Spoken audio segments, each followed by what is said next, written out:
ભાવનગર શહેરમાં મહાનગરપાલિકાના અણઘડ વહીવટના કારણે લોકો હેરાન પરેશાન થયા છે।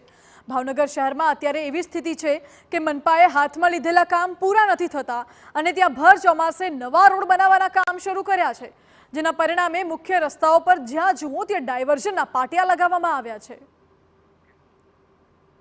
ભાવનગરમાં ચોમાસામાં તમે રોડના કામ આવી રહ્યા છે અને ખાસ કરીને ભાવનગરના મુખ્ય માર્ગો કહેવાય, એમાં ભાવનગરનો પ્રવેશ દ્વાર નારી ચોકડીથી લઈને ગઢેચી વડલા ઓવરબ્રિજ તમે બનાવો છો, એક તો 3 વાર સમય મર્યાદા કોન્ટ્રાક્ટરને વધારી દો છે અને જે ડાયવર્ઝન આપ્યું છે એ રસ્તા પણ એટલા બધા ખરાબ હાલતમાં છે કે તમારી કમર તૂટી જાય।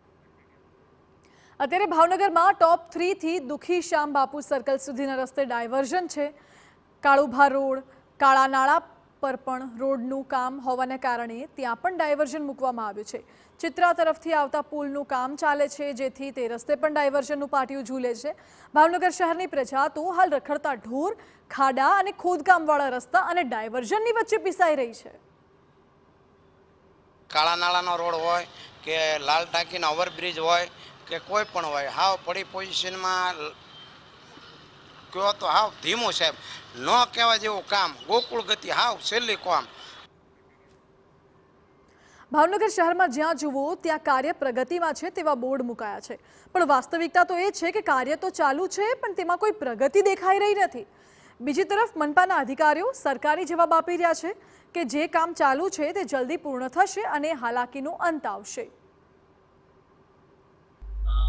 સ્થળ મુલાકાત પણ બ્રિજનું જે કામ ચાલી રહ્યું છે એના સ્થળ મુલાકાત પણ લીધી, જેથી કે શું પ્રશ્નો છે એને તાત્કાલિક ઉકેલ આવી શકે અને અમારે પૂરો વિશ્વાસ છે કે હવે ટૂંક સમયમાં આ બધી કામગીરીઓ પૂરું થશે અને આપણે ફેઝ વાઇઝ બ્રિજનું કામ આપણે લોકો માટે ખુલ્લું કરશું।